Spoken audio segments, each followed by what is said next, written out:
역대상은 이스라엘의 족보를 아담으로부터 시작되어지는 것을 보게 되고요. 어제 우리가 본 2장에서 유다 자손의 그 족보가 쭉 시작이 돼서 이 3장에서는 이제 다윗의 족보를 상세히 설명해 주고 있습니다. 그래서 3장 1절부터 9절에서는 다윗의 자녀들을, 그리고 10절부터 24절은 솔로몬 왕의 자손들을, 그래서 북유다 왕국의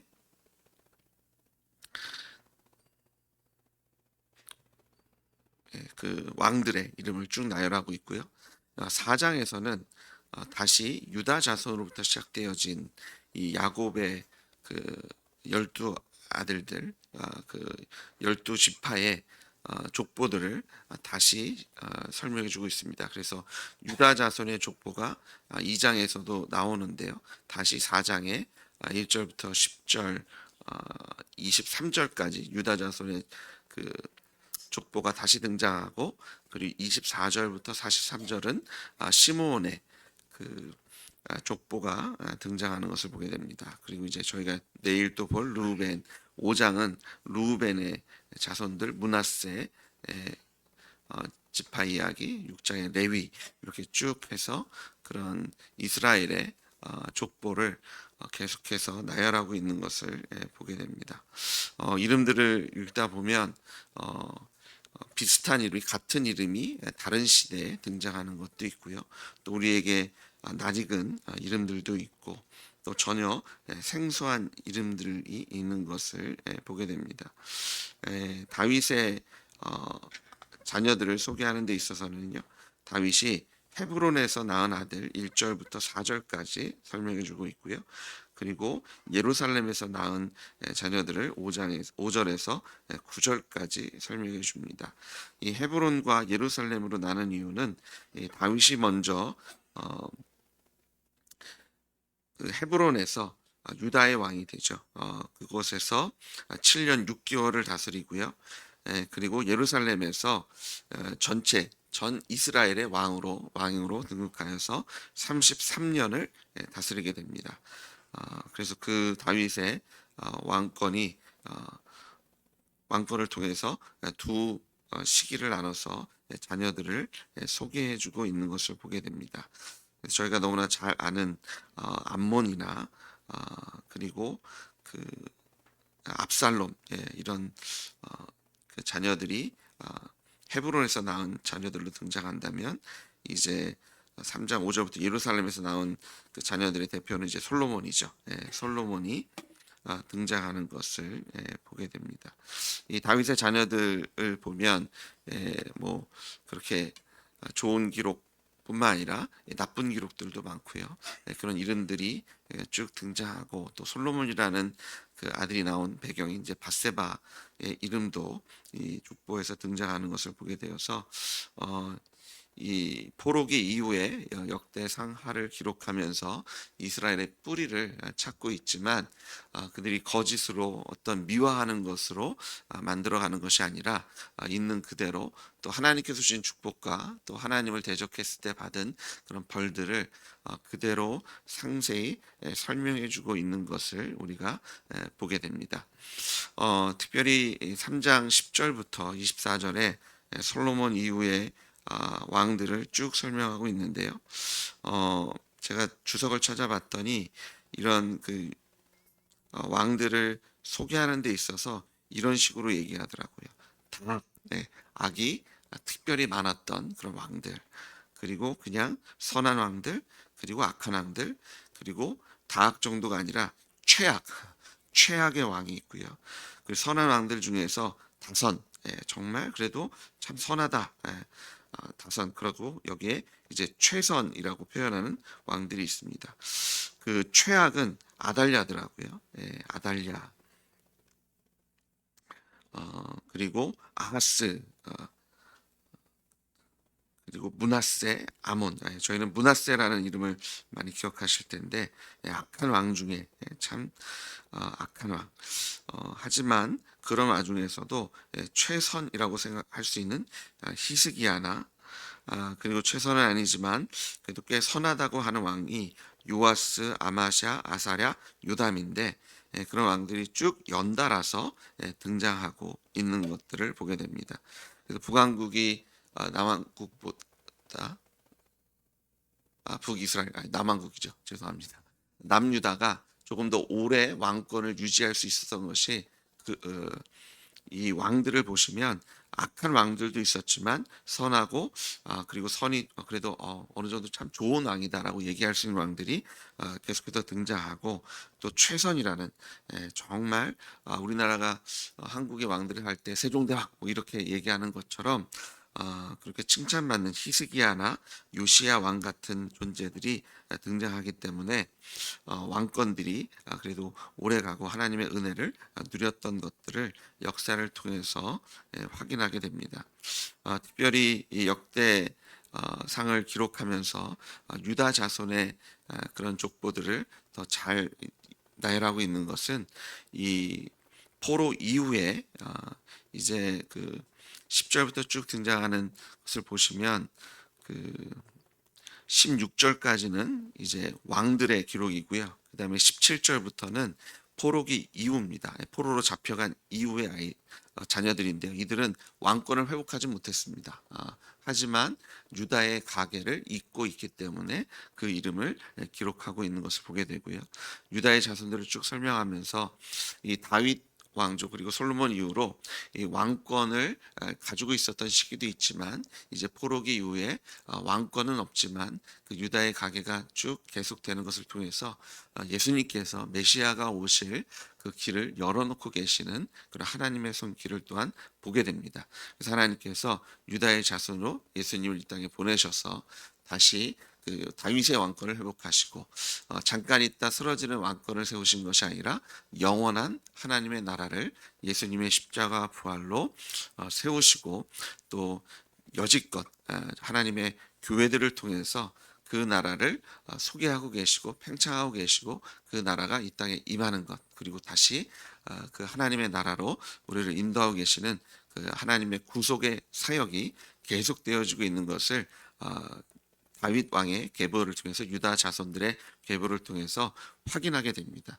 그래서 하나님은 하나님의 신실하심을 역사 속에서 보여주고 계시고 이스라엘 백성들이 이런 자신들의 조상들의 이름들을 쭉 확인하면서 우리 조상이 이렇게 대단하구나 이런 것보다 우리가 존재하는 이유는 하나님이시구나. 하나님께서 우리를 창조하셨고 하나님께서 우리를 불러내셔서 세우셨고 하나님께서 왕을 주셨고 또 하나님께서 그 왕권을 유지하고 계시고 비록 포로라는 그런 포로기라는 암울한 시기를 지났지만 이 왕권이 아직 회복되고 있지는 않지만 그럼에도 불구하고 하나님의 손길은 하나님의 역사의 주인 되시는 그 하나님의 주권과 통치는 계속해서 이루어지고 있는 것을 보여주고 있고 선포하고 계시며 이 가계가 이제 마태복음에서 누가복음에서 예수님의 족보로 연결되어지는 것을 통해서 이제 하나님의 약속이 이 땅에 이루어지는 것을 성경을 통해서 신약과 구약을 통해서 우리에게 확증해 주고 계시는 것을 보게 됩니다. 단순히 이 조상의 이야기가 아니라 사실은 하나님의 이야기를 이 등장하는 사람들의 이름과 왕들의 이름을 통해서 확인하시고 내 인생도 주님께 달려 있음을 기억하시는 여러분 되시길 주의 이름으로 축복합니다. 그래서 우리가 그런 하나님께 붙잡혔던 왕들을 통해서 역사가 이어지는데요. 이 하나님께서 세우시는 그런 한 사람, 한 교회의 역할이 얼마나 중요한지를 또한 기억해 갈 수 있습니다. 이 악한 왕들도 있고요. 그리고 악하다 못해서 최악이다. 어떻게 보면 유다의 역사는 끝났구나라고 생각되어지는 그런 참담한 역사도 기억하고 있습니다. 하지만 그런 와중에서도 하나님께서 그 나라를 붙잡고 계셨고요. 또 하나님의 사람들을 보내심을 통해서 그 명맥을 유지시켜 주시는 하나님의 구원의 손길을 통해서 암울해 보이는 그 어떤 상황과 어떤 모습 속에서도 하나님의 사람, 한 영적인 리더, 한 나라, 한 교회가 하나님의 뜻을 계속해서 순종해 나아갈 때 하나님의 뜻은 이루어지는 것을 우리가 확인하게 됩니다. 그래서 이 시대에 우리 교회가 하나님 손에 붙잡혀서 다음 역사가들이 기독교 역사를 확인할 때 주님의 기쁜 교회가 그냥 좋았던 교회 정도가 아니라 최선의 교회, 정말 주님께서 사용하신 그런 최고의 교회로 기억되어지는 그런 역사로 기억되기를 주의 이름으로 소망합니다. 그러기 위해서는 우리가 주님께 사로잡힌 인생을 살아야 될 줄 믿습니다. 우리 교회에게 주신 세 가지 소명, 첫 번째가 예수님의 주권입니다. 그것이 우리 모두에게 선포되어지고 부활하신 예수를 통해서 모든 하나님의 말씀에 아멘하는 공동체로 우리가 건강히 세워질 때 이 역사에 기억되어지는 하나님께서 이 교회 때문에 한국을 살리셨고 대전을 살리셨고 이 교회 때문에 이 전체 이 전 세계에 그런 복음의 씨앗이 뿌려졌다라는 기록에 남을 만한 교회로 주님께서 사용해 주시기를 소망합니다. 그러기 위해서 우리에게 주신 첫 번째 소명, 모든 하나님의 말씀에 아멘하는 예수님의 주권을 다시 한번 인정하시는, 오늘 역사에 나오는 이름들을 통해서 이 유다의 다윗의 피에 어떤 특별한 능력이 있었기 때문에 뭐 이씨 조선 뭐 이렇게 왕가가 연결되어졌던 것처럼 연결되어진 것이 아니라 하나님의 손길이 아니고서는 유다의 이름이 계속되어질 수 없고요. 하나님께서 유다를 통해서 예수님을 보내시겠다라고 약속하지 않으셨다면 다른 그 12지파 중에 하나처럼 조용히 사라지는 지파들이 있잖아요. 그렇게 사라질 수밖에 없는 지파지만 하나님의 신실하심 안에서 하나님의 역사의 주권자 안에서 하나님께서 명령을 유지하셨던 것처럼 우리를 통해서 하나님의 뜻이 이 땅에 이루어지게 하실 것을 소망하시고 또 기도하시고, 특별히 특별 새벽 예배 기간 동안 우리가 복음의 열정을 가지고 기도하고 전도 대상자들을 위해서 기도하는데, 우리의 이런 헌신이 주님께서 이 나라와 이 민족과 전 세계를 살리시는 그런 구원의 손길로 우리 교회를 통해서 역사해 주실 줄 믿습니다. 이 시대에 복음을 선포하는, 또 그 복음에 온전히 순종하는 교회로 세워지기를 다시 한번 축복합니다. 이것을 위해서 또 두 번째, 모든 교인들이, 성도들이 사명자의 일을 감당해야 될 줄 믿습니다. 혼자 할 수 있는 일이 아닙니다. 한 왕이 다윗 혼자 한 일이 아닙니다. 다윗 후에 일어난 여러 왕들이 함께 협력하여서 하나님의 뜻이 예수님을 통해서 온전히 이루어진 것을 믿습니다. 우리 한 사람 목회자 하나, 몇몇 목자들을 통해서 이루어지는 것이 아니라 영적인 리더들과 또 모든 성도들이 한 마음 한 뜻이 되어서 내가 주님의 사명자입니다. 내가 부활의 증인입니다. 나를 통해서 복음이 선포되어지며 나를 통해서 예수님이 되어짐을 기억하셔서 예수님을 본받은 삶을 살아가시는 여러분 되시길 주님으로 축복합니다. 이 사명자라는 것은요, 복음을 선포해야 되는데 우리가 복음을 선포하기 위해서 누구보다 예수님을 닮아야 할 줄 믿습니다. 입만 산 사람이 되는 것이 아니라 우리의 입술의 고백이 우리의 삶을 통해서도 드러나는 것이 참 사명자의 모습이 되어야 할 줄 믿습니다. 미국의 역사를 바라보면서 사람들이 내리는 평가가 몇 가지 있는데요. 첫 번째는 국립학교에서 주기도문을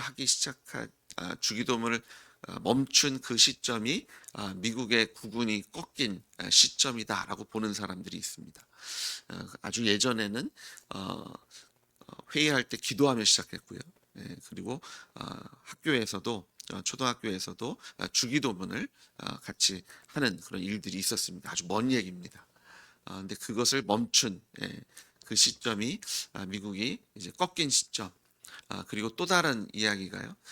예전에는 대통령이나 이런 그 지도자를 뽑을 때 도덕, 윤리 이런 면들을 많이 봤습니다. 그런데 그 한 대통령이 여자 문제가 있었는데요. 그럼에도 불구하고 그런 지도자로서의 역할을 감당하게 됩니다. 그랬을 때 그것을 또 분기점으로 해서 이제 더 이상 도덕 윤리를 보는 것이 아니라 이제는 얼마나 일을 잘하나 뭐 이런 것들을 보게 되면서 또 미국이 또 다른 한 번의 그런 그 어려움이 시작되지 않았나라고 이제 바라보는 그런 기독교 목사님들의 그런 시점이 또 있습니다. 어, 도덕 윤리가 꺾이고요. 그리고 효율만을 따지게 되는 뭐 그것이 무슨 상관이냐? 그건 뭐 개인의 일 아니야. 일만 잘하면 되는 거 아니냐? 예. 그러면 사실은 가정이 무너지게 되고 또 어린아이들이 무너지게 되는 이런 것들을 바라보면서 교계의 많은 영적 리더들이 미국을 걱정했던 그런 것들을 읽었던 기억이 있습니다. 어, 우리가 예수님을 닮아야 그냥 전도만 잘하고 설교만 잘하고 무슨 질문을 하면 대답만 잘하면 입만 산 거잖아요. 입이 산 것이 아니라 우리의 삶 속에 살아계신 예수님이 선포되어지고 증명되어야 될 줄 믿습니다. 그래서 세 번째 주신 소명, 우리가 하늘 가족 공동체로 세워지는, 우리가 서로 사랑할 때 우리가 예수님의 제자임을, 우리가 예수님을 따르는 자들임을 세상이 알 수 있는 줄 믿습니다. 그래서 우리가 사명자일 때요, 우리는 하늘 가족 공동체로 세워져 우리가 서로 사랑하는 모습을 통해서 예수님의 아름다운 덕을 선전하고 하나님의 사랑과 은혜를 드러내야 할 줄 믿습니다. 우리 교회가 이 유다의 그리고 이스라엘의 역사를 통해서 하나님께서 우리 교회를 하신 일에 대한 기대를 가지고요. 또 이것을 위해서 예수님의 주권을 인정하고 우리에게 주신 사명을 감당하며 무엇보다 하늘 가족 공동체로서 하나님 그 자체가 사랑이시잖아요. 사랑을 드러내는, 하나님을 사랑하고 이웃을 사랑하는, 그리고 하나님의 하늘 가족 공동체, 사랑 공동체로 든든히 세워진 것을 통해서 하나님께서 들어 사용하실 것을 소망하시며 또 이것을 위해서 기도하시고 또 하나님께서 우리 교회를 통해서 이루실 그 복음의 역사를 기대하시는 여러분 되시기를 주의 이름으로 축복합니다. 마지막 한 가지 좀 보시면 4장에서 하나님께서 여러 이름들을 쭉 말씀하시지만 이 역대상의 역사를 보시면 그렇다고 해서 그 한 사람 한 사람을 자세히 설명해 주고 있지는 않습니다. 그런데 특이하게 9절 10절에서 이 야베스라는 사람을 두 절을 통해서 설명하고 계시죠. 9절과 10절을 제가 읽어드리겠습니다. 야베스는 그의 형제보다 귀중한 자라. 그의 어머니가 이름하여 이르되 야베스라 하였으니 이는 내가 수고로이 낳았다 함이더라. 야베스가 이스라엘 하나님께 아뢰어 이르되 주께서 내게 복을 주시려거든 나의 지역을 넓히시고 주의 손으로 나를 도우사 나로 환난을 벗어나 내게 근심이 없게 하옵소서 하였더니 하나님이 그가 구하는 것을 허락하셨더라. 역사를 쭉 얘기하면서 야베스의 이야기, 특별히 야베스는 기도하는 사람이었습니다. 그가 하나님께 부르짖었다. 이것은 절박한 심정으로 그가 하나님께 간절히 도움을 요청했다는 거고요. 그런 그의 간구를 하나님께 도와셔서 하나님께서 그의 구하는 것에 응답하셨다라고 말씀하고 있는 것을 보게 됩니다. 야베스의 이름의 뜻은 고통의 아들이란 뜻입니다. 수고로이 낳았다. 고통의 아들. 고난 속에 있었던 야베스는 하나님을 찾았고 하나님께서는 그것에 응답하셔서 하나님의 선하시고 의로우심을 보여주신 것을 우리가 확인합니다. 사랑하는 여러분, 오늘 우리가 기도할 때 하나님께서 우리의 기도를 들으시고 응답해 주실 줄 믿습니다. 하나님의 역사에 우리가 동참할 수 있는 것은 기도하는 겁니다. 하나님께서 구속의 역사를 여러 왕들을 세우시고 사람들을 세우셔서 일하고 계시는데요. 야베스가 기도할 때 하나님께 응답하셨던 것처럼 우리가 그 하나님의 사역에 기도함으로 동역하게 되고 우리가 기도할 때 하나님께서 우리의 기도를 들으시고 응답하시며 하나님의 선하시고 신실하신 모습을 나타내 주실 줄 믿습니다. 오늘 우리가 하나님께 올려지는 우리의 간절한 기도가 땅에 떨어지지 않게 하시고 들으시며 응답하실 것을 믿으시며 간절히 간구하시는 여러분 되시기를 다시 한번 부탁드리고요. 특별히 전도 대상자들을 위해서 기도하실 때 정말 갈급한 간절한 심령으로 기도해 주십시오. 정말 내 형제 자매 나의 사랑하는 이로 여러분들이 여기시면서 정말 간절히 기도하실 때 하나님께서 우리의 기도를 통해서 역사하실 것을 믿습니다. 기도하시겠습니다. 하나님께서 세우시고 또 내리신 그런 하나님의 왕들과 또 다윗의 족보와 또 시므온의 그런 족보들을 바라보면서 역사의 주관자는 하나님이심을 다시 한번 고백하고 선포합니다. 하나님, 나의 삶의 주인도 부활하신 예수님이시며 하나님이십니다. 우리도 하나님의 주권에 아멘하겠습니다. 하나님, 우리 맡기는 사명을 감당해 나가겠습니다. 하늘 가족 공동체로 세워져 가겠습니다. 하나님, 우리에게 믿음 주셔서 기도로 주님의 그 일에 동역하고 동참케 하시고 하나님의 그 열매 하나님의 그 영광에도 동참케 하실 줄 믿습니다. 특별히 특별 세미나를 통해서 전도 대상자들의 이름을 놓고 기도하게 하셨사오니 그 기도 속에 주님께서 역사하셔서 그들을 구원하시고 그들이 예수님이 주님이라는 라고 고백하는 그 복음의 역사로 주님께서 채워주시고 또 주님께서 영광 받아 주실 줄 믿습니다. 예수님의 이름으로 기도드렸습니다. 아멘.